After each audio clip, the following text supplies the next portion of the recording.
नमस्कार दोस्तों, TET exam fever में एक बार फिर से आपका स्वागत है। फ्रेंड्स, इस वीडियो में हम लोग बात करेंगे विराम चिन्हों के बारे में, जहां से आपके परीक्षा में हमेशा एक दो प्रश्न जरूर पूछे जाते हैं। तो फ्रेंड्स, यदि आपको ये वीडियो पसंद आती है तो प्लीज़ ज़्यादा से ज़्यादा लाइक, शेयर और सब्सक्राइब कीजिएगा। तो चलिए वीडियो शुरू करते हैं। फ्रेंड्स, आज का हमारा टॉपिक है विराम चिन्ह। तो फ्रेंड्स, इसके बारे में हम लोग विस्तार पूर्वक समझेंगे। ओके, तो चलिए देखते हैं। विराम का अर्थ है रुकना या ठहरना। फ्रेंड्स, विराम का अर्थ होता है रुकना या ठहरना, जिसे वाक्यों को लिखते समय अथवा बोलते समय बीच में कहीं कहीं थोड़ा बहुत रुकना पड़ता है, जिससे जो हमारी भाषा है और स्पष्ट हो जाती है। ठीक उसी प्रकार लेखन प्रक्रिया में इस ठहराव को दिखाने के लिए कुछ विशेष प्रकार के चिन्हों का प्रयोग किया जाता है, जिसे विराम चिन्ह कहते हैं। ओके, यदि आप इसे और अच्छे से डिस्क्राइब करना चाहते हो तो जो हमारे भाव और विचारों हैं उनको स्पष्ट करने के लिए जिन चिन्हों का प्रयोग वाक्य के बीच या अंत में किया जाता है उन्हें विराम चिन्ह कहते हैं। ओके, तो फ्रेंड्स, ये हो गई आपकी विराम चिन्ह की डिफिनीशन। ओके, तो चलिए आगे देखते हैं। श्री कामता प्रसाद गुरु ने विराम चिन्हों की संख्या 20 बताई है। ओके, तो इसको आप लोग ध्यान में रखिएगा। यदि आपसे परीक्षा में पूछ लिया गया कि कामता प्रसाद गुरु के द्वारा विराम चिन्हों की संख्या कितनी बताई गई है, तो 20 बताई गई है। ओके, चलिए अगला देखते हैं।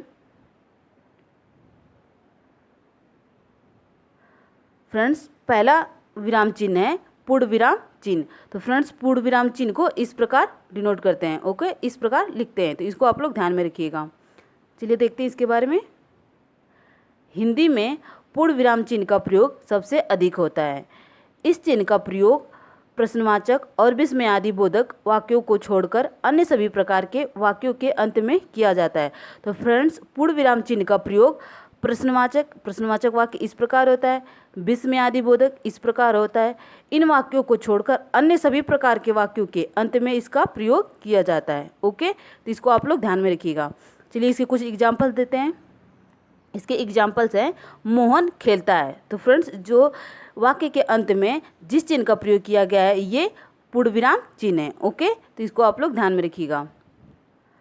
अगला एग्जाम्पल है वह अच्छा लड़का है। तो फ्रेंड्स, लास्ट में वाक्य के अंत में पूर्ण विराम लगा है। ओके, अगला एग्जाम्पल है वह कल आएगा। ओके, तो इसको आप लोग ध्यान में रखिएगा।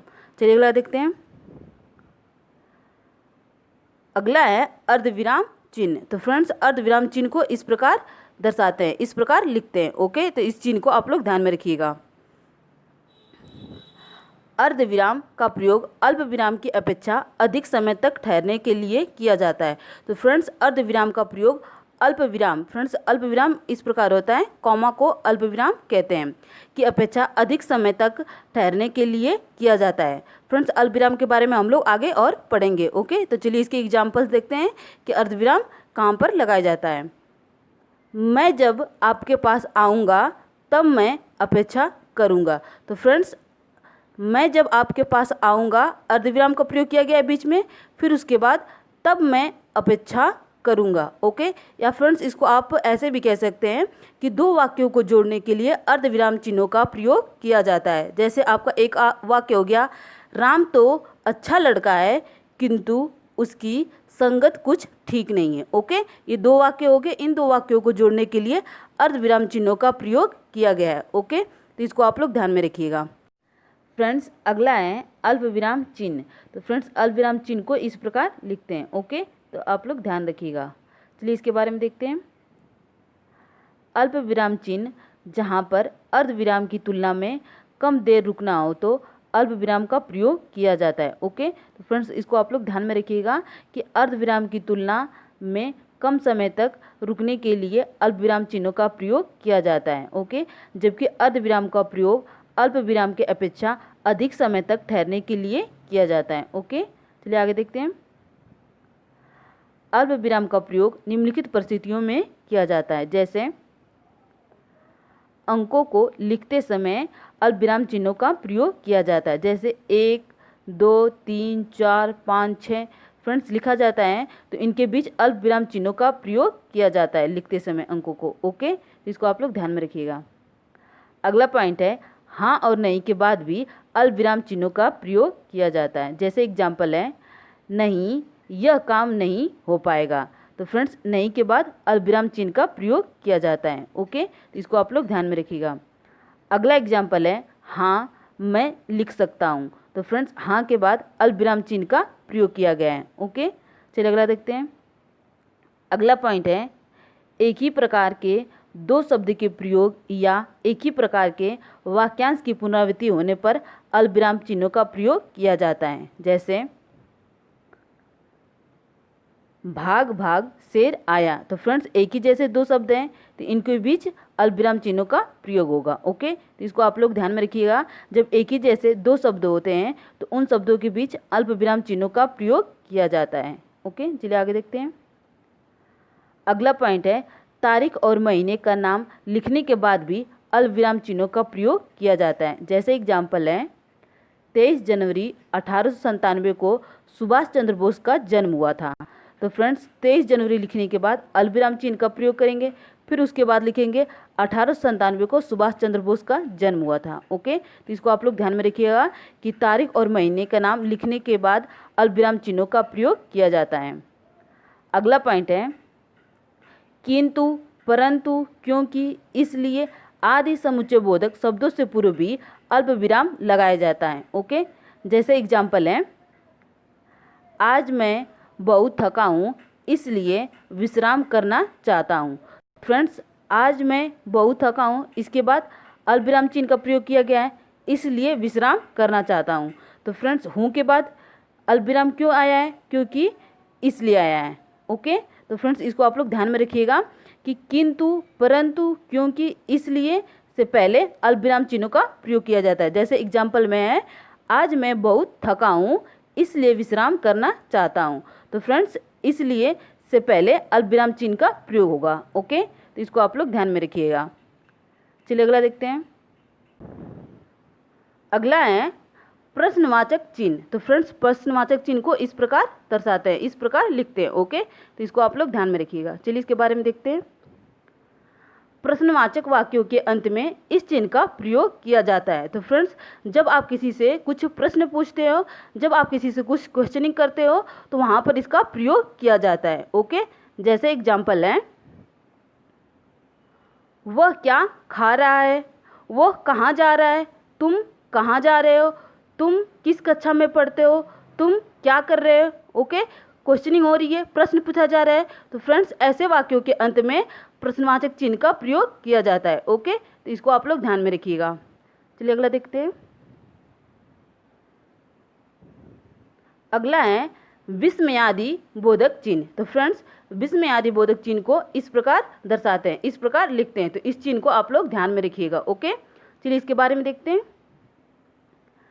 विस्मयादि सूचक चिन्ह का प्रयोग किसी वाक्य के आश्चर्य, घृणा, हर्ष, शोक आदि भावों का बोध कराने के लिए किया जाता है। तो फ्रेंड्स विस्मय सूचक चिन्हों का प्रयोग आश्चर्य के लिए, घृणा के लिए, हर्ष के लिए, शोक के लिए आदि भावों को बोध कराने के लिए वाक्यों में प्रयोग इसका किया जाता है। ओके, तो चलिए देखते हैं विस्मयादि बोधक कुछ शब्द हैं। ओके, जैसे अरे यार, ओह, छी, शाबाश, अच्छा, हाय, हे भगवान, काश के अंत में विस्मयादि बोधक चिन्हों का प्रयोग किया जाता है। ओके, तो इसको आप लोग ध्यान में रखिएगा। जैसे एग्जाम्पल है वाह क्या मौसम है। ओके, अगला एग्जाम्पल है अरे तुम यहाँ। तो फ्रेंड्स अरे के बाद विस्मयादि बोधक चिन्ह का प्रयोग किया गया। ओके, तो इसको आप लोग ध्यान में रखिएगा। अगला प्रश्न है, अगला पॉइंट है शाबाश, मुझे तुमसे यही उम्मीद थी। तो फ्रेंड्स शाबाश के बाद विस्मयादि बोधक चिन्ह का प्रयोग किया गया है। तो फ्रेंड्स इसको आप लोग ध्यान रखिएगा। जैसे जहाँ पर आश्चर्य की बात हो, घृणा की बात हो, हर्ष की बात हो, शोक की बात हो, तो इन भावों को बोध कराने के लिए विस्मयादि सूचक चिन्हों का प्रयोग किया जाता है। ओके, चलिए आगे देखते हैं। अगला है उद्धरण चिन्ह। तो फ्रेंड्स उद्धरण चिन्ह को इस प्रकार दर्शाते हैं, इस प्रकार लिखते हैं। ओके, तो इस चिन्ह को आप लोग ध्यान में रखिएगा। ओके, तो चलिए देखते हैं। किसी और के वाक्य या शब्दों को ज्यों का त्यों रखने में इसका प्रयोग किया जाता है। तो फ्रेंड्स उद्धरण चिन्ह का प्रयोग जैसे किसी का वाक्य है जिसे किसी का वाक्य या किसी का कथन है, तो फ्रेंड्स इसके अंदर डबल इन्वर्टेड कॉमा के अंदर ज्यों का त्यों रख दिया जाता है। ओके, तो इसको आप लोग ध्यान में रखिएगा। उद्धरण चिन्ह का प्रयोग जैसे किसी का वाक्य है, किसी का शब्द है या किसी का कथन है, तो डबल इन्वर्टेड कॉमा के अंदर ठीक उसी प्रकार लिख दिया जाता है या रख दिया जाता है। ओके, तो चलिए जैसे देखते हैं कुछ एग्जाम्पल। जैसे तुलसीदास ने कहा, रघुकुल रीति सदा चली आई, प्राण जाए पर वचन न जाई। ओके, तो फ्रेंड्स इसको डबल इन्वर्टेड कॉमा में तुलसीदास जी के कथन को ठीक उसी प्रकार रख दिया गया है। रघुकुल रीति सदा चली आई, प्राण जाए पर वचन न जाई। ओके, तो इसको आप लोग ध्यान में रखिएगा।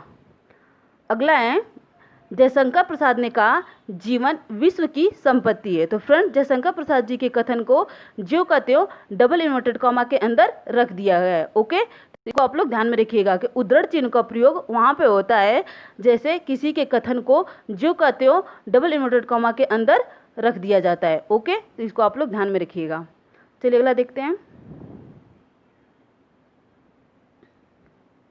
अगला है योजक चिन्ह। ओके, तो फ्रेंड्स योजक चिन्ह को इस प्रकार दर्शाते हैं, इस प्रकार लिखते हैं। ओके, तो इसको आप लोग ध्यान में रखिएगा। योजक चिन्ह का प्रयोग दो शब्दों को जोड़ने और तुलना करने के लिए किया जाता है। तो फ्रेंड्स योजक चिन्हों का प्रयोग दो शब्दों को जोड़ने या तुलना करने के लिए किया जाता है। ओके, जैसे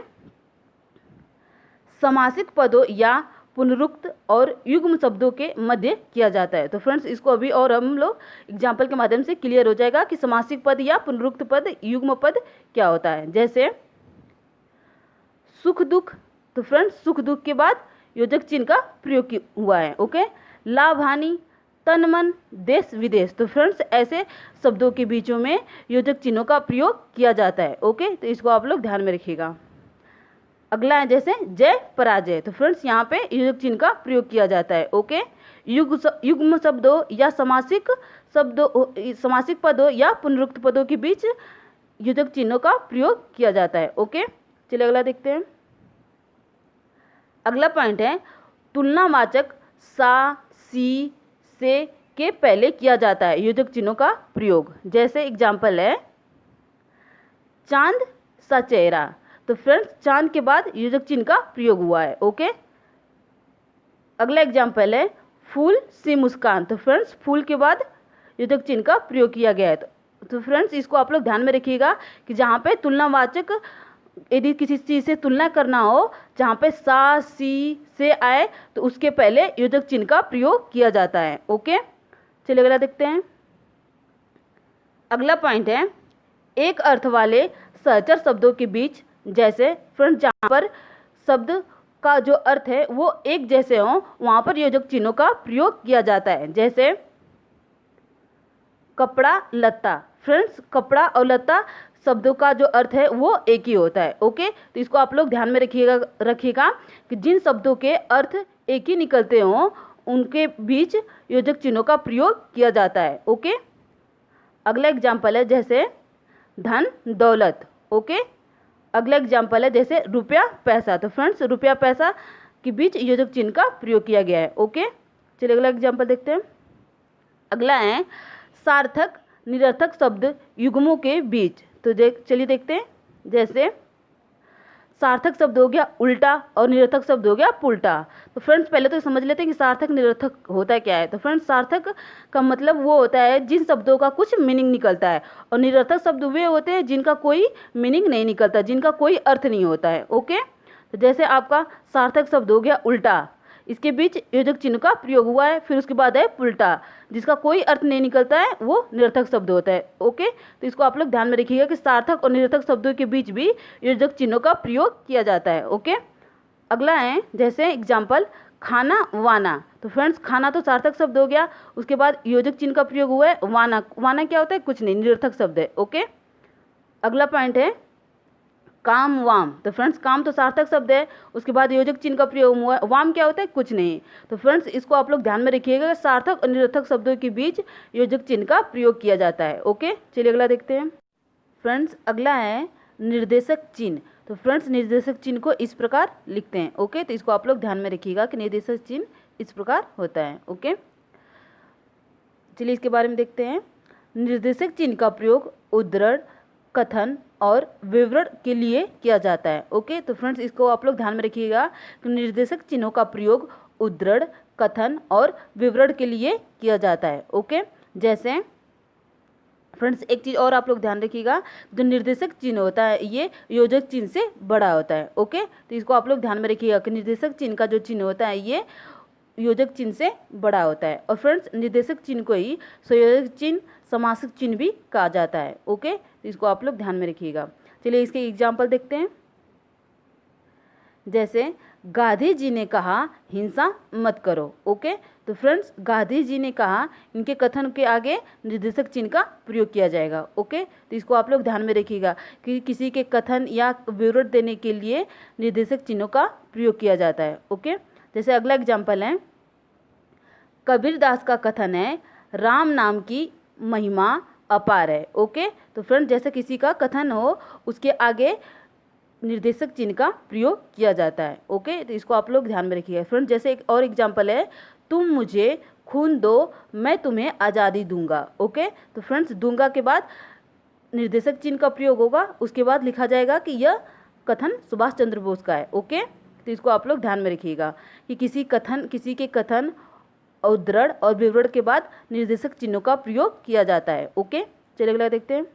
फ्रेंड्स अगला है कोष्टक चिन्ह। तो फ्रेंड्स कोष्टक चिन्ह को इस प्रकार लिखते हैं। ओके, तो इसको आप लोग ध्यान में रखिएगा कि कोष्टक चिन्ह इस प्रकार लगाया जाता है। ओके, चलिए इसके बारे में देखते हैं। कोष्टक चिन्ह का प्रयोग वाक्य के मध्य आए कठिन शब्दों के अर्थ लिखने अथवा नाटक आदि में निर्देश देने के लिए किया जाता है। ओके, तो फ्रेंड्स जो कोष्टक चिन्ह का प्रयोग होता है वो वाक्य के मध्य आए कठिन शब्दों के अर्थ लिखने के लिए अथवा नाटक आदि निर्देश देने के लिए किया जाता है। या फ्रेंड्स इसको आप ऐसे बोल सकते हो, जैसे कोई वाक्य रहता है, लिखा रहता है, उसमें जो कुछ कठिन शब्द आते हैं तो कठिन शब्दों के बगल में ऐसे ब्रैकेट में उसको और स्पष्ट रूप से लिख दिया जाता है, उसका मीनिंग क्या होगा। ओके, तो वहाँ पर कोष्टक चिन्हों का प्रयोग किया जाता है कुछ अधिक जानकारी बताने के लिए। ओके, तो इसको आप लोग ध्यान में रखिएगा। जैसे एग्जाम्पल देखते हैं, आपके सामर्थ्य को मैं जानता हूँ। ओके, तो फ्रेंड्स सामर्थ्य को इसका मीनिंग बताने के लिए और इसको स्पष्ट करने के लिए ब्रैकेट में लिख दिया गया है सामर्थ्य मीन्स शक्ति। ओके, अगला एग्जाम्पल है, भरत बड़े तपस्वी थे। तो फ्रेंड्स भरत के बारे में और ज़्यादा स्पष्ट करने के लिए और अधिक जानकारी देने के लिए बगल में कोष्टक में लिख दिया गया है दशरथ के पुत्र भरत थे। ओके, तो फ्रेंड्स आप कह सकते हो कि कोष्टक चिन्हों का प्रयोग किसी वाक्य में आए कठिन शब्दों का अर्थ बताने के लिए या उसको और अधिक स्पष्ट करने के लिए प्रयोग किया जाता है। ओके, चलिए आगे देखते हैं। फ्रेंड्स अगला है हंस पद चिन्ह। तो फ्रेंड्स हंस पद चिन्ह का ये चिन्ह है, इस प्रकार इसको लिखते हैं। ओके, तो इसको आप लोग ध्यान में रखिएगा। और फ्रेंड्स हंस पद चिन्ह को ही त्रुटिबोधक चिन्ह भी कहते हैं। ओके, तो आपको परीक्षा में आ जाए हंस पद चिन्ह या त्रुटिबोधक चिन्ह, तो फ्रेंड्स आपको कंफ्यूज नहीं होना है। ओके, तो फ्रेंड्स दोनों नाम आप लोग याद रखिएगा, हंस पद चिन्ह को भी इस प्रकार डिनोट करते हैं और त्रुटिबोधक चिन्ह को भी इसी प्रकार डिनोट करते हैं। ओके, चलिए देखते हैं आगे। जब लिखने में भूल से कोई अंश छूट जाता है तो उसे लिखने के लिए हंस पद चिन्ह का प्रयोग करते हैं। तो फ्रेंड्स जैसे हम कोई वाक्य लिखते हैं, यदि वाक्य लिखते समय किसी शब्द को भूल जाते हैं या कोई शब्द छूट जाता है तो फ्रेंड्स छूटे हुए शब्द के स्थान पर हंस पद चिन्ह का प्रयोग कर देते हैं और उसके ऊपर उस शब्द को लिख देते हैं। ओके, तो इसको आप लोग ध्यान में रखिएगा। चलिए एग्जाम्पल देखते हैं। जैसे फ्रेंड्स एग्जाम्पल है, सुरेश अच्छा लड़का है। तो फ्रेंड्स वाक्य में हम ये लिखना भूल गए हैं कि सुरेश कैसा लड़का है, तो फ्रेंड्स बीच में हम लोग हंस पद चिन्ह का प्रयोग कर देंगे और ऊपर लिख देंगे बहुत अच्छा लड़का है। ओके, तो फ्रेंड्स ये आपका वाक्य हो गया पूरा, सुरेश बहुत अच्छा लड़का है। ओके, तो इसको आप लोग ध्यान में रखिएगा। फ्रेंड्स एक और एग्जाम्पल है, जैसे राम कल जाएगा, राम कल जाएगा। और फ्रेंड्स हम ये बताना भूल गए कि राम कल कहाँ जाएगा। तो फ्रेंड्स यहाँ पे हम हंस पद चिन्ह का प्रयोग करेंगे और ऊपर लिख देंगे कि राम कल दिल्ली जाएगा। ओके, तो फ्रेंड्स आप लोग ध्यान रखिएगा कि हंस पद चिन्हों का प्रयोग वहाँ पर प्रयोग होता है जहाँ पर जैसे कोई वाक्य लिख रहे हैं और वाक्य लिखते समय किसी शब्द को हम लिखना भूल गए या छूट गया तो वहाँ पर हंस पद चिन्ह का प्रयोग कर देते हैं और ऊपर उसके लिख देते हैं। ओके, चलिए अगला देखते हैं। फ्रेंड्स अगला है विवरण चिन्ह। तो फ्रेंड्स विवरण चिन्ह को इस प्रकार लिखते हैं। ओके, तो इसको आप लोग ध्यान में रखिएगा। चलिए इसके बारे में देखते हैं। किसी विषय अथवा बातों को समझाने के लिए अथवा निर्देश देने के लिए विवरण चिन्ह का प्रयोग किया जाता है। तो फ्रेंड्स विवरण चिन्ह का प्रयोग किसी चीज़ को, किसी बात को समझाने के लिए अथवा निर्देश देने के लिए किया जाता है। ओके, तो फ्रेंड्स इसके कुछ एग्जाम्पल्स हैं, चलिए देखते हैं। संज्ञा के 3 मुख्य भेद होते हैं। तो फ्रेंड्स संज्ञा के 3 मुख्य भेद हैं। इसके बाद विवरण चिन्हों का प्रयोग किया जाता है और लिखा जाता है जैसे व्यक्तिवाचक संज्ञा, जातिवाचक और भाववाचक। ओके, तो इसको आप लोग ध्यान में रखिएगा। अगला एग्जाम्पल जैसे वचन के 2 भेद हैं। तो फ्रेंड्स इसके बाद विवरण चिन्ह का प्रयोग करते हैं, फिर उसके बाद लिखते हैं एक वचन, बहुवचन। ओके, तो इसको आप लोग ध्यान में रखिएगा। और फ्रेंड्स जैसे हो गया और एग्जाम्पल है कृपया निम्नलिखित नियमों का पालन करें। तो फ्रेंड्स इसके बाद विवरण चिन्ह का प्रयोग किया जाता है और फिर उसके अंदर चीज़ों को डिस्क्राइब किया जाता है। ओके, तो इसको आप लोग ध्यान में रखिएगा। चलिए अगला देखते हैं। फ्रेंड्स अगला है लागू चिन्ह। तो फ्रेंड्स लागू चिन्ह को इस प्रकार लिखते हैं, तो इसको आप लोग ध्यान में रखिएगा। ओके, चलिए इसके बारे में देखते हैं। संक्षिप्त रूप से लिखने के लिए लागू चिन्ह का प्रयोग किया जाता है। तो फ्रेंड्स जैसे कोई बड़ा शब्द होता है या कोई प्रसिद्ध शब्द होता है तो उसको संक्षेप में लिखने के लिए उस शब्द का जो पहला अक्षर होता है उसको लिखकर हम उसके आगे ऐसे शून्य लगा देते हैं। ओके, तो फ्रेंड्स इसको आप लोग ध्यान में रखिएगा कि लागू चिन्ह का प्रयोग संक्षिप्त रूप से लिखने के लिए किया जाता है। जैसे कोई बड़ा शब्द हो या कोई प्रसिद्ध शब्द हो तो उसको हम पूरा ना लिखकर उसके जो आगे का शब्द होता है उसको लिखकर उसके आगे शून्य लगा देते हैं। ओके, तो इसको आप लोग ध्यान में रखिएगा। जैसे एग्जाम्पल है डॉक्टर के लिए। फ्रेंड्स जैसे डॉक्टर हम लोग लिखते हैं तो ऐसे लिखते हैं, डा लिखकर उसके आगे शून्य लगा देते हैं। ओके, फ्रेंड्स जैसे अगला है पंडित के लिए। जैसे अब हमें लिखना रहे पंडित जवाहरलाल नेहरू, तो फ्रेंड्स हम लोग पंडित पूरा ना लिखकर पर लिखकर उसके आगे ऐसे शून्य लगा देते हैं। ओके, तो इसको आप लोग ध्यान में रखिएगा। जैसे अगला एग्जाम्पल है उत्तर प्रदेश के लिए। तो फ्रेंड्स उत्तर प्रदेश हम लोग पूरा ना लिखकर इस प्रकार लिख देते हैं। ओके, तो इसको आप लोग ध्यान में रखिएगा कि लागू चिन्ह का प्रयोग संक्षिप्त रूप से लिखने के लिए किया जाता है। ओके, चलिए अगला देखते हैं। फ्रेंड्स अगला है रेखांकन चिन्ह। तो फ्रेंड्स रेखांकन चिन्ह को हम लोग इस प्रकार लिखते हैं। ओके, तो इसको आप लोग ध्यान में रखिएगा। चलिए इसके बारे में देखते हैं। वाक्य में महत्वपूर्ण शब्द, पद, वाक्य रेखांकित कर दिया जाता है। तो फ्रेंड्स रेखांकन चिन्ह में कोई जैसे वाक्य लिखते हैं हम तो उसके बीच कोई महत्वपूर्ण शब्द आ जाता है तो उसको हम लोग अंडरलाइन कर देते हैं शब्द के नीचे। तो फ्रेंड्स इसी को रेखांकन चिन्ह बोला जाता है। ओके, जैसे एग्जाम्पल है गोदान उपन्यास प्रेमचंद द्वारा लिखित सर्वश्रेष्ठ कृति है। तो फ्रेंड्स गोदान को हमने अंडरलाइन कर दिया। ओके, तो फ्रेंड्स इसी को रेखांकन चिन्ह बोला जाता है। यदि वाक्य में कोई महत्वपूर्ण शब्द हो या कुछ इंपॉर्टेंट रहता है तो उसको हम लोग अंडरलाइन कर देते हैं। ओके, इसी को रेखांकन चिन्ह बोला जाता है। ओके, तो फ्रेंड्स यहाँ पे हम लोग का पूरा कंप्लीट हुआ विराम चिन्हों के बारे में। ओके, तो फ्रेंड्स आज के लिए बस इतना ही। यदि आपको ये वीडियो पसंद आती है तो प्लीज़ ज़्यादा से ज़्यादा लाइक, शेयर और सब्सक्राइब कीजिएगा। धन्यवाद।